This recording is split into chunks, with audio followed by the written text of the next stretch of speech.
I'm here today with MP Glen Motz from Medicine Hat, Cardston, Warner, and he's the man behind the largest petition in Canadian history. Over 175,000 Canadians signed your petition, and you're urging the government to follow the democratic process and debate changes to our gun laws in the House of Commons. Yes, exactly. Thank you, Leanne.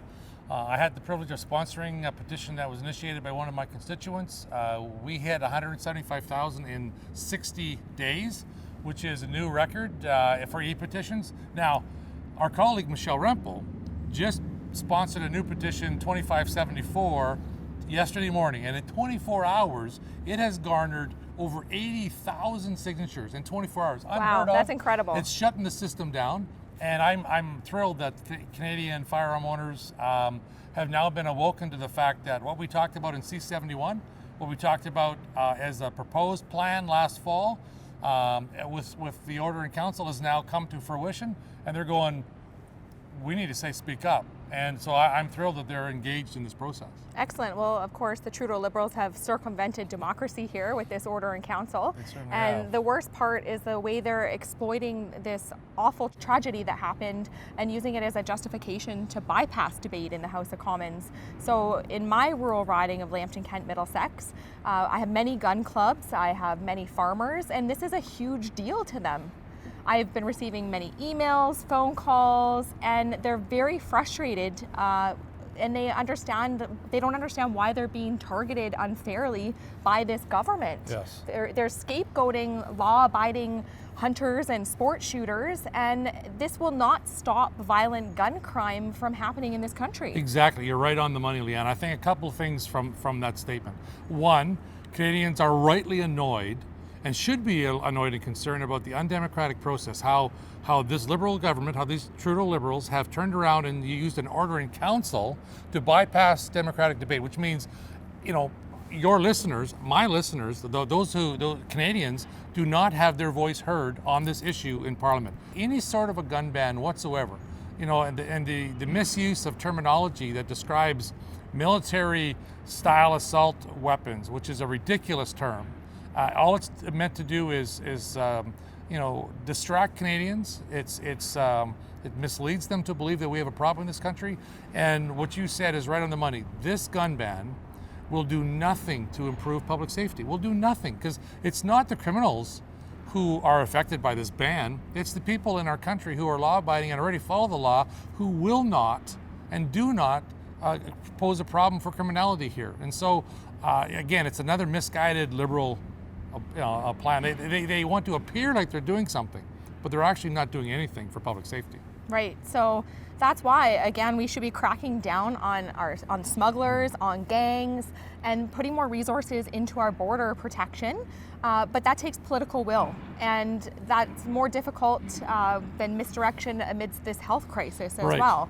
It takes not only political will, it takes energy and effort, and that's what good government does. And I know as Conservatives, we're prepared to do that, and we always have been prepared to do that. And you mentioned, giving resources to law enforcement, gang and gun units, to the Canadian Border Services to get a smuggling task force. We know that the majority of crime guns in this country come in and are illegal firearms in this country. They're brought in generally from the United States. Mm-hmm. Let's deal with mental health treatments and alcohol and addiction issues. Let's get prevention programs going. Let's get those things going that make a difference to actually improve public safety. And let's ensure that those who shouldn't have access to firearms don't access firearms. It's pretty simple. Right.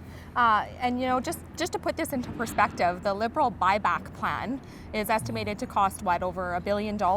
Well, that's significantly higher than the money that that farmers will be receiving during this pandemic. Well, farmers receiving, which is critical, to our economy, but also to use those resources for what? To deal with exactly what we're talking about, crime prevention, by improving public safety. Why aren't we using that kind of money there? And you mentioned potentially $1 billion. Well, it's our manufacturers and retailers and distributors in Canada, I've been told, are estimating that their losses as of Friday, their inventory that was all of a sudden became prohibited, obsolete, worthless, was close to $1 billion just for them. And that doesn't even include the firearm owners who wish to be compensated for the firearms that they turn in. And so that's a lot of small businesses being hurt right now from this in the stroke of a pen. Yep, exactly it, and not thought through. It just it's disappointing, and we can fix this though. We can. And you know, Glenn, even if I didn't have my criminology degree and we stuck to just common sense, it would all be obvious that this is not the way to address gun violence. And you have a 35-year career in law enforcement, so that gives you your firsthand perspective on all of this. And just to summarize for my constituents here of Lambton, Kent, Middlesex, what a conservative fight against gun violence is going to look like for us. Well, first of all, it starts by getting rid of these Trudeau Liberals. And everybody across this country can get involved in helping their Conservative MP. That's pretty straightforward. Secondly, we need to ensure that sound, common sense, evidence-based decisions are made to ensure that public safety is adhered to. And like we talked about, there's a lot of things that we've already mentioned that we can do to make that happen, and it's not going to happen under this Liberal government.